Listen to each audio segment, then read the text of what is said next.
In my opinion, pop music is consistently underrated and underanalyzed when it comes with seriously interpreting it for meaning. And it's a huge shame too, because increasingly there are more and more pop artists who are doing many layers of meaning in their lyrics, they're doing incredible tour visuals, they're making statements with their outfits, whether on stage or off stage. There is so much going on that so many people don't appreciate, and a lot of times when I try to bring it to other people's attention, they're like, why are you wasting your time with this? But here's the thing, pop culture is popular. The media that people consume does in fact have an impact on how they develop, what they think is normal, how they perceive themselves in the world, tons of things. Two quick editor's notes before we get started. So when I say pop music, I mean pop as in popular, not pop as in the genre. Second, I am using Taylor Swift as the primary example in a lot of these discussions. It's not just Taylor, it is a lot of different artists. Taylor is just the person that I discuss the most, she's the person I think about most, she's the person that most people are familiar with, so you're going to get the references. But by no means is this exclusive to her, by no means is this started by her. Just want to make sure that people don't think either of those things is other than the way it is. Like, let's go back for a bit. You have the Chicks, whose use of consistent visual branding for each of their albums inspired Taylor's album design and her eras. Then, our current generation of pop stars have been highly inspired and influenced by Taylor. The legions of young performers who were inspired by her learned from her use of deep layered lyrics and have been inspired to write the same or better. And obviously, Beyonce is like the blueprint for what a great performer looks like, right? And I don't necessarily mean that performers should be compared against Beyonce or things of that nature. Individual performers have individual strengths and weaknesses. Beyonce is just incredibly good at basically every part of it. Beyonce knows how to use her concerts. She does so many layers of meaning both in her lyrics themselves and also in the background music, in the people that she invites to be a part of it, on the way she presents those songs on tour, the outfits that she wears, the dancing. There's so much deep hidden meaning going on in Beyonce's work, and I love that there is a group of people that do look at these artists and they do look at the things they're doing and they do interpret them, but there are so many other fans who just turn it on, watch it for a couple minutes, like, okay, that was entertaining, turn it off, and don't really think about it. And just because you don't think about it doesn't mean that something's not impacting you and influencing you, and that's one of the reasons that I like analyzing the things, the media that I consume, because I want to know how I'm being influenced, right? And we also know that so many of these performers are smart, well-read, well-experienced in media culture. It frustrates me how much analysis of pop music often is treated as a waste of time. Like, I get comments of it's not that deep far more when I'm discussing like popular artists, especially people like Taylor Swift, than when I discuss any other topic. But here's the thing, it is that deep. Taylor herself has admitted numbers of times that there are layers of meaning, that she loves putting layers of meaning. And there are so many fans that are like, I miss when Taylor used to do puzzles, and she still does puzzles, you're just not really looking for them anymore. They're just not necessarily as obvious as little things in the liner notes. A lot of it is like second and third interpretations of lyrics, or lyrics from new albums that give additional context to things that happened in old albums. There's so much going on in Taylor's work, and she's not the only pop star who's like that. But first, let's talk about how music has power, because it does. We know that words have power. The words that we scream, sing along to, especially when we're in concert with hundreds or thousands of other people, have power. I've said this a number of times before Taylor Swift releasing the 10-minute version of All Too Well. That does more to protect young girls from age gap relationships than any amount of time she could spend on a podium lecturing people about how those things hurt her in her early life. And so many artists are making music that is profoundly empowering, especially for women and queer people right now. Taylor Swift, yes, but also Beyonce, Megan Thee Stallion, and so many more. So many artists are making music that not only like empowers them and amps them up and makes them feel better and makes them feel stronger, but especially when we come together as groups of fans, that has a powerful impact on fans. Like, I think that's why so many people treat things like Renaissance Tour and Cowboy Carter and Eras Tour as more akin to a spiritual experience than a concert experience. And like, if you've been part of like a big church that has a big musical influence, there very often is the use of music, and especially like repeated verses about faith and about God and about fealty to God and about gaining strength from God. And very often people within church culture get power from these things. And like I said in my New Romantics video, when things get bad, when life gets hard, when things go to hell in the world, one of the few ways that people survive, especially marginalized people, and get through it is music, is the use of shared shared music to be able to come together as a group and to remember that you have strength as a group and to remember that you're empowered and to build up that morale and to understand that just because bad things are happening in the world doesn't mean that good things aren't also happening. And in order to have balance, in order to survive psychologically, music is incredibly important. Creativity, critical thinking, all of these things are interrelated. And it's one of those reasons why those are the first things devalued in the educational institution as soon as people come in and they want to control what students know and what they think and how they have access to those things. Art gives us freedom. Creativity gives us critical thinking. Music, it gives us morale that helps us to survive. It also gives us rhythm to help to move through things that, you know, sometimes when I don't have energy and I need to do things, I just pop on my earbuds and I play Bejeweled or I play Diva or I play anything by Megan Thee Stallion, and I feel good again. At least I feel better again. I'm not the only one like that either. Tons of people out there are like that. Many people are like that. I just think a lot of people don't necessarily either realize or don't really give it credence, or maybe they haven't necessarily found the right music to speak to their experience yet. But especially the words that we sing over and over and over again, they have important impact over us. And the way that Taylor and a lot of her collaborators have spoken, like Aaron Dessner and Jack Antonoff, it feels like they're very much aware of how music can impact somebody, how words can impact somebody, the way that these things can help us have catharsis for bad things that have happened in our life, but also the way that these things can amp us up when we have bad things going on in our lives and we need to be hyped. They can also be profoundly celebratory, incredibly happy. Having the right music for the experience is so important to so many people. And I also think back to like where my ideas about like relationships with guys came from, because a lot of my ideals came from music. And no shade to Britney and Christina, because I feel like they were just products of their time, but like having songs like Genie in a Bottle and I'm a Slave for You and a lot of songs that very much focused on like women being in service to the men in their life, that absolutely had an impact on what I thought was normal in relationships and who I thought I should be in relationships. But even back then you had songs like Lucky by Britney Spears where she's kind of starting to muse on whether or not she's lucky. There's this idea that if you become a pop star and you're beautiful and you're successful and you're rich at a young age, that you're so lucky you couldn't possibly have anything wrong. But we know now that almost all of those people did have things going wrong in their lives.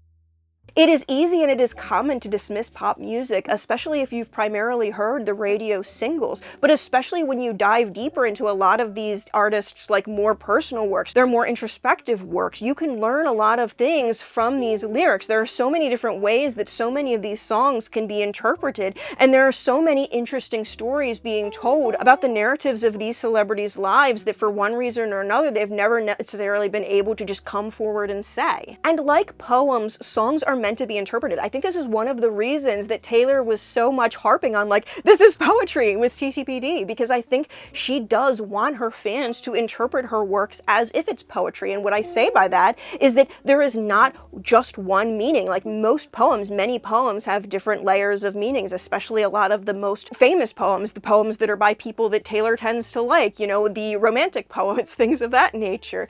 There are so many layers of meaning to a lot of this different work. And also, more importantly, there is very seldom one like correct interpretation, like especially a good poem. A good poem doesn't have like one correct way that you can interpret it. It can be interpreted in a number of different ways by a number of different people. I also think the intent is to convince people to dig deep, to look for the symbolism, to look for the metaphors, to look for the things that are connected to earlier lyrics in her work, to really take your time with that. I think that's very much why we have not gotten another album from Taylor, because not enough people have gotten the point from TTPD. TTPD has a lot of additional context about Taylor's previous life to this point that she couldn't necessarily discuss in a lot of her earlier work, or she didn't choose to, or she didn't feel comfortable to. There's a lot of different layers of meaning that really go into her relationship with fame, her relationship with the media, her relationship with her family. There is so much there that most people do not find because they're just like, oh, this is about Maddie and this is about Travi, and then they move on and they don't think about it anymore. And a lot of pop stars are hiding deeper meaning behind surface level meaning, because a lot of the deeper meaning in many pop stars' music seems to be critical of the industry, of the pressures of fame, and most especially about how the media, especially the mainstream and tabloid press, has treated them over the years. When Taylor tried to explain folklore, she did interviews about how she used stories from her life, occasionally distilling the events into characters like James or Betty to effectively make parables for others to learn from. Like, that is what folklore is. Like, folklore at its heart comes from an era when most people, especially most women, were not educated, could not read, could not learn things from schools or from books. The way that women often taught each other is from stories, is from folklore, is from parables, is from song. And so many of those teaching methods have been devalued in the patriarchy. We believe that the written word in academia is the end-all be-all source of information, when in reality, there is so much information that only gets conveyed because women are willing to look at things like diaries, they're willing to look at things like song lyrics, they're looking at things like clothing. Clothing used to convey so much meaning to so many people, and it still does for a lot of these artists. Like, back in the day, a lot of women would either embroider crop patterns or weather patterns or directions and maps and things of that nature. And Taylor very much brings attention to this. She has said a number of times all of the Easter eggs that she puts in her outfits. And like, I think a lot of people look at her outfit and they check it out once and they're like, okay, that's cool, that means that one thing, and then they forget about that outfit. And they don't look at like the types of outfits that she wears to one occasion versus another occasion. One of the most interesting things about the way that Taylor dresses is the way that she dresses when she is in film mode. She dresses very much like Katharine Hepburn and Marlene Dietrich when she's in that mode. I've been promising that Marlene Dietrich video for a while. I haven't forgotten it. It's not going to get a lot of views, and I'm hoping if I hype it up for another couple of videos that it might get some more views, because I just need stuff to do well. This is my job, y'all. But especially with folklore, we saw this thing that we frequently see with Taylor. If Taylor speaks too highly of herself or takes herself too seriously, a lot of media figures come on and they brand her a spoiled little rich girl, and they say, what do you have to feel sad about? What do you have to feel sorry about? How much sad are you allowed to have in you? And that's been such a profound theme of TTPD, is just like this belief so many people have, especially the media, that Taylor has nothing to be sad for, even though when you are famous, you sacrifice so much of your privacy, of your personal being, of your control over your life to be famous. And that comes at a cost. Even if you are seemingly made for that, even if you're a Beyonce figure who is seemingly crafted from the gods to be a performing artist, you still need time off from that. You still need time where you can just be you unperceived and things of that nature. And like, obviously, Taylor and Beyonce don't need to worry where their next meal is going to come from, but they do have to worry about all of the hazards and harms of the industry. Like, look at the Me Too movement. There are so many people who have been put in really bad situations. There are so many young artists who have been hooked on substances very young so that the industry could seemingly have a little bit more control over. Look at Judy Garland. She's one of the most infamous, you know? Her mother had her on both uppers and downers so she could perform. It's not something that's gone away just because the industry is a little better managed and has a little tiny bit more concern for kids nowadays. They don't have a lot of concern for children nowadays. If you want to make money off of your art, you have to trade your humanity and become a consumable to do so.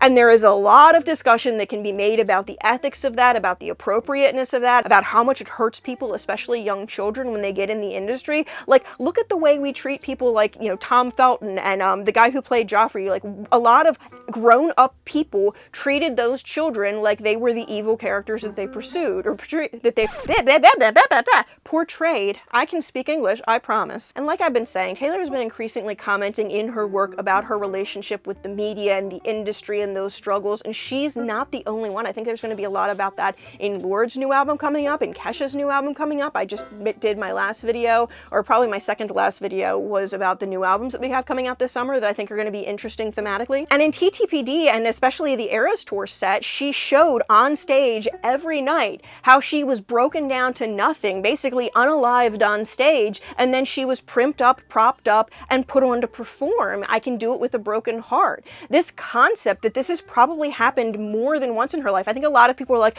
oh, this was the beginning of Eras Tour. Oh, this was Reputation Tour. I think it's been many occasions in her life. There are many times that she has gone through things that are awful, that are terrible, that are traumatic. When you really look at her life story, there are so many things that she had to endure to be famous that are not great, that are difficult to endure, that have an impact on your long-term well-being. And also, since Reputation, she has been increasingly bringing attention to the media media, and especially the mainstream media, and the pressures they've placed on her, and the box that they try to put her in, and the way that they try to write her story. A lot of times, one thing that really weirds me out is that a number of like news sites will say specifically who songs are about. Taylor has not explicitly said who a song was about in many years. There are very few songs in the past 6 years or so that she has explicitly said is about this person.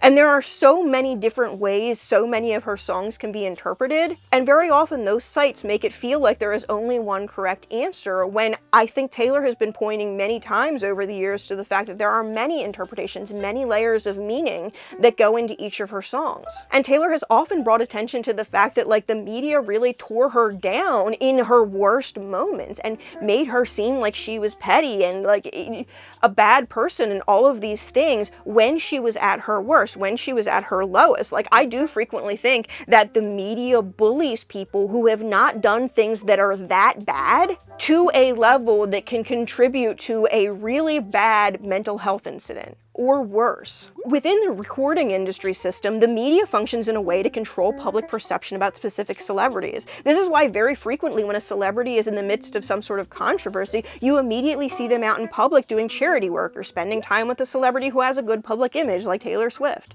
Celebrities' names make the media money. Because so many people click articles about Taylor Swift, most media outlets produce at least one article a week about Taylor, if not one a day. And I don't believe they care if the stories are true or not, or if it will harm that celebrity or not, so long as they get their clicks for the day, and they probably won't get sued for it.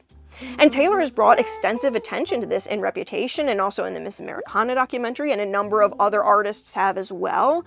We also see this thing where if an artist says something explicitly in an article or an interview, or even if they say it very plainly in their lyrics, the media is quick to take any little tidbit that they can and twist it out of context to make that artist look like a bad person.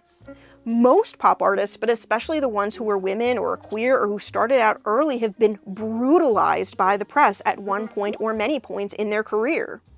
Artists very often want to explain their deep feelings and their truest self to their closest fans, but they need to also be able to do that in a way that can't be twisted into some media headline that makes TMZ tons of money at the expense of their reputations. Reputation management is one of the most important and probably profitable things in the business right now. I mean, you can see this very clearly with Ryan Reynolds and Blake Lively, where they're trying to be seen out at all these good positive events to keep their names in the headlines for good things. You can see this very clearly with Taylor Swift. Like, whenever she's kind of in a questionable headline, she is out in public for the first time in months with Travis, or there's some sort of headline or some sort of leak or some sort of little tidbit of information that suddenly has the media in a tizzy, and then we promptly forget about whatever controversy it was in that she was in a couple minutes ago, right? Like, one of the reasons I appreciate Taylor so much is because the way she wields PR and reputation management is impressive. Misogyny, because so much of it just comes back to misogyny. Very frequently, especially with Taylor, the music written by young women pop stars is only analyzed insofar as it relates to the men they've allegedly been romantically involved with. We also see this with Selena. I often say that people's curiosity only expands until they find a man, and once they have that man and are satisfied with the explanation, they don't want to hear any other explanation. When I decided I wanted to make content about Taylor Swift, I knew that if I made content that pointed at specific muses and they weren't the like commonly media accepted muses, that I would get a lot of criticism, a lot of hate, a lot of, threats, things of that nature in my comments. What I did not expect was that if I pointed out all of the ways that Taylor was self-referential, all of the ways that Taylor is her own muse, different facets of her personality, things of that nature, that people will also get upset because, no, it can't be about Taylor, it's about Maddie Healy. And as a whole, my channel is about, I say, appreciating women, but specifically appreciating Taylor Swift and the things that she's done in her work and the references that she makes and the metaphors and the fashion and so many things that she does incredibly well. But it is so annoying that people constantly want to take it back to being involved about some mediocre man. Literally 98% of the Swiftie fan spaces are saying, oh, it's about some mediocre man. Why can't people just go to one of those Spaces and keep their comments there? Why do they just have to be twats in mine? And I love Gaylor Spaces and Gaylor creators, don't get me wrong, but there are a number of Gaylor creators who are so intent on linking everything to a muse that they don't necessarily consider Taylor or the fact that things could be about Taylor or, you know, things of that nature. And the other thing is, even if a song is about one thing, it's not just about one thing, it's about multiple things. I very often think that in Taylor's work, she writes about multiple times that she's been in a particular scenario, multiple times she's felt a particular way. There's a lot of themes of cycles, of mirrors, of events happening multiple times, of people doing bad things to her and then her reflecting it onto others. There are so many themes in her work that suggest that no, it's not just about one thing. Like very early in her career, she was talking about multiple layers of meaning. And it frustrated me so much when TTPD came out and people looked at TTPD and they're like, oh, this is so unedited. Is it unedited, or did you just not look? Like, there is so much interesting stuff. There are so many references. There are so many ways it can be interpreted. There are so many lenses, so many pieces of media that it seems to reference, so many other pieces of her music catalog that it references. It's phenomenal. It is probably her magnum opus. I think we're going to be discussing it and studying it for 50 years. And I think a big part of this does come from, like I said, the media sites that just want to make everything about some mediocre man and then stop looking at further explanations and stop thinking about it might be Taylor or stop thinking that there might be different levels of meaning there. I also think a big contributing factor is fandom culture, or this desire to be perceived as the best fan. And realistically, if you don't have a lot of money to buy a bunch of merch, or you don't have a skill to make a bunch of art, and you don't have a bunch of free time and money to go to the Eras Tour all the time, a lot of people think that the way that they display their best fandom is by knowing what everything is about. Like I've said many times, all of us are just interpreting, all of us are giving our feelings or thoughts, all of us are speculating. And the people that are attached to that main public narrative often have not even bothered to try and look, or have not taken seriously, the people who do. But in conclusion, pop music needs to be taken more seriously, costumes need to be taken more seriously, the stage designs and sets and things of that nature need to be taken more seriously, the Grammys performances and the AMA performances need to be taken more seriously, music videos need to be taken more seriously. There is so much fascinating stuff going on right now in art, and so many people are missing it. I promise you, if you open your mind a little bit, you would be pretty surprised at what fascinating theories are out there. There are so many interesting theories connecting so much of so many of these pop stars' work. The people that do theory crafting for so many of these artists are all so smart. It's so fun of a space, minus the fact that a lot of people want to come in with zero intellectual curiosity and one specific idea that they think is right and just try and ruin the party. And I do think that it does discourage a lot of people. I admit, when I'm not in a good mood, I don't make a lot of Taylor Swift videos, or I don't make a lot of pop music videos in general, because I know that I'm going to spend like 8 hours of my life pouring my heart out into a video, and then somebody is just going to come along and say, no, it's about Maddie. Anyway, my name is Erin Moriarty. I make content on sapphic life, pop music, things of that nature, especially stuff about Taylor Swift and similar artists. So if any of that is interesting to you, please be sure to like, comment, and subscribe, because it really does help me out a lot as a small content creator. Thank you so much. Bye-bye.